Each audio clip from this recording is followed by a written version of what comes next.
Hierdie boodskap na toe gebring deur Skatte in die Hemel. Gaan sluit graag by ons Facebookgroep aan vandag. Vandag se skriflesing kom uit Josua 14 verse 10 en 12. En nou, kyk, die Here het my laat lewe soos hy gespreek het. Nou al 45 jaar sedert die Here hierdie woord met Moses gespreek het, toe Israel in die woestyn getrek het. En kyk nou, ek is vandag 85 jaar oud. Gee my dan nou hierdie bergland waarvan die Here daardie dag gespreek het.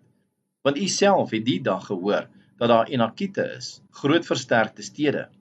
Miskien sal die Here met my wees, sodat ek hulle kan verdrywe, soos die Here gespreek het. Vandag se boodskap is getiteld Eindig sterk. Ons wil almal sterk eindig in die lewe, om terug te kyk na ons lewe en gelukkig te wees met die pad wat ons geneem het. Maar hoe bereik ons daai doelwit?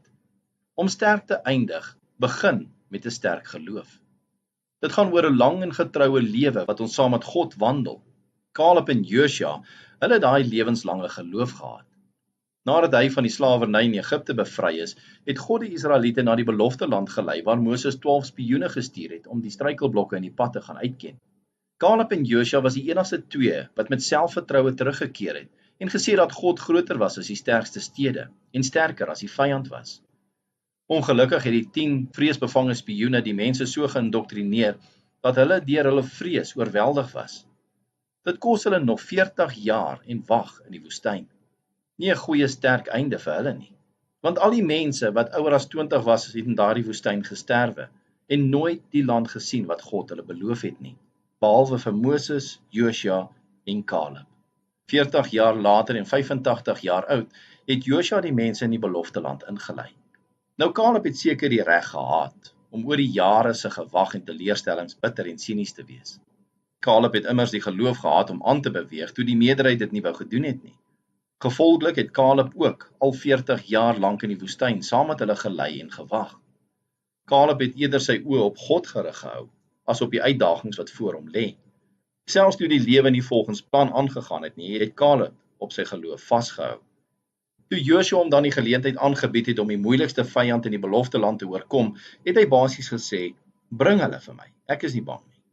Miskien het jy nog nie 'n lang pad met God geloop nie. Miskien kyk jy terug op jou lewe en dit hou meer verband met die twyfelagtige vreesbevange Israeliete, eerder as op die geloof van Caleb. Miskien begin jou lewe nou net en jy's onseker oor hierdie hele geloofsding. Daar is geen beter tyd as die hede om met God te begin loop nie. Om met 'n sterk einde begin met 'n sterk geloof. So waarom maak jy nie daardie geloofsbesluit en begin vandag nie? En wie weet, jy kan op 85 dalk groot uitdagings verower, net soos Caleb. Kom ons bid saam. Ons hemelse Vader, help ons om nie soos die Israeliete van ouds vol vrees te wees oor die uitdagings wat voor lê nie, maar dat ons eerder ons oë op U gerig sal hou ten alle tye. Ons bid dit in Jesus naam. Amen. As jy soortgelyke boodskappe wil ontvang Maandag tot Vrydag, sluit aan by ons WhatsApp broadcast groep. Stuur net jou nommer na 072 581 2973.